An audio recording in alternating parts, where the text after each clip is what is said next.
Hi ಎಲ್ಲರಿಗೂ ನಮಸ್ಕಾರ. ನಾನಿವತ್ತು ಟೊಮೊಟೊ ಬಾತ್ ಮಾಡೋದನ್ನು ತೋರಿಸ್ತಾ ಇದ್ದೀನಿ. ಇವಾಗ ನೋಡಿ 4 ಟೊಮೊಟೊ ಮತ್ತು ಒಂದೆರಡು ಬೆಳ್ಳುಳ್ಳಿ, ಒಂದು 6-7 ಬೆಳಗ್ಗೆ ಮೆಣಸಿನ್ಕಾಯಿನ ಬೇಯಿಸ್ಕೊಳ್ತಾ ಇದ್ದೀನಿ. ಇದು ಇವಾಗ ಬೆಂದ ನಂತರ ತೊಗೊಂಡು ಜಾರಿಗೆ ಹಾಕ್ಕೊಳ್ಳೋಣ. ನನ್ನ ಚಾನಲ್ನ ಯಾರು ಸಬ್ಸ್ಕ್ರೈಬ್ ಆಗಿರೋರು ಸಬ್ಸ್ಕ್ರೈಬ್ ಆಗಿ, ಏನಾದರೂ ಡೌಟ್ ಇದ್ದರೆ ಕಮೆಂಟ್ ಮಾಡಿ. ಇದನ್ನು ತೊಗೊಂಡು ಜಾರಿಗೆ ಹಾಕೊಂಡ ನಂತರ ಒಂದೆರಡು ಬೆಳ್ಳುಳ್ಳಿ ಮತ್ತು ಚಕ್ಕೆ ಶುಂಠಿನ ಹಾಕಿ ರುಬ್ಕೊಳ್ತಾ ಇದ್ದೀನಿ. ಇದು ರುಬ್ಬಿರೋ ನಂತರ ನೋಡಿ 2 ಸ್ಪೂನು ತುಪ್ಪ ಹಾಕಿ ಮತ್ತು ಆಯಿಲ್ನ ಹಾಕ್ತಾಯಿದ್ದೀನಿ. ಅದಕ್ಕಾದ ನಂತರ ಸ್ಪೈಸಸ್ನ ಹಾಕಿ ಸ್ವಲ್ಪ ಹಸಿಮೆಣ್ಸಿಕಾಯಿ, ಸ್ವಲ್ಪ ಈರುಳ್ಳಿನ ಹಾಕಿ ಸ್ವಲ್ಪ ಫ್ರೈ ಆಗೋ ಥರ ಹುರ್ಕೊಳ್ಳೋಣ. ಆಮೇಲೆ ಟೊಮೊಟೊ ಆ್ಯಡ್ ಮಾಡ್ತಾಯಿದ್ದೀನಿ.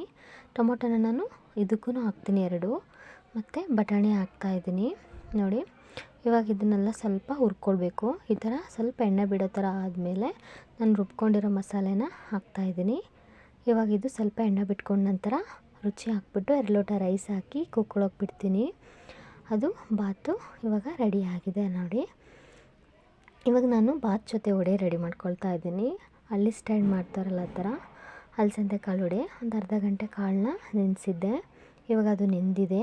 ನಾನು ಅಷ್ಟರಲ್ಲಿ ವಡೆ ಖಾರ ರೆಡಿ ಮಾಡ್ಕೊಳ್ಳೋಣ. ನೋಡಿ ಇವಾಗ ಸ್ವಲ್ಪ ಹಸಿಮೆಣ್ಸಿಕಾಯಿ ಹಾಕ್ಕೊಂಡ್ರು ಚೆನ್ನಾಗಿರುತ್ತೆ. ನಾನು ಒಣಮೆಣ್ಸಿಕಾಯಿ, ಬೆಳ್ಳುಳ್ಳಿ ಮತ್ತು ಉಪ್ಪು, ಈರುಳ್ಳಿನ, ಅರಿಶಿನ ಪುಡಿನ ಹಾಕ್ಕೊಂಡು ರುಬ್ಕೊಳ್ಳೋಣ ಅಂತ ರುಬ್ಕೊಂಡೆ.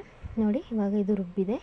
ಸ್ವಲ್ಪ ಕಾಳನ್ನು ನಾನು ಅದ್ರ ಜೊತೆಗೆ ಹಾಕ್ಕೊಂಡು ತರಿ ರುಬ್ಕೊಂಡಿದ್ದೀನಿ. ಅದ್ರ ಜೊತೆ ಸಬ್ಸಿಗೆ ಸೊಪ್ಪು ಮತ್ತು ಈರುಳ್ಳಿನ ಆ್ಯಡ್ ಮಾಡಿ ಮಿಕ್ಸ್ ಮಾಡಿ, ಬೇಕು ಅಂದರೆ ರುಚಿ ಇಲ್ಲಿಗೆ ಹಾಕ್ಕೊಳ್ಬೋದು ನೀವು. ಅದು ಎಣ್ಣೆ ಕಾದ ನಂತರ ವಡೆ ಬಿಟ್ಕೊಳ್ತಾ ಇದ್ದೀನಿ. ಬಾತ್ ಜೊತೆ ವಡೆ ತುಂಬ ಚೆನ್ನಾಗಿರುತ್ತೆ ನೋಡಿ. ಇವಾಗ ರೆಡಿ ಆಯಿತು.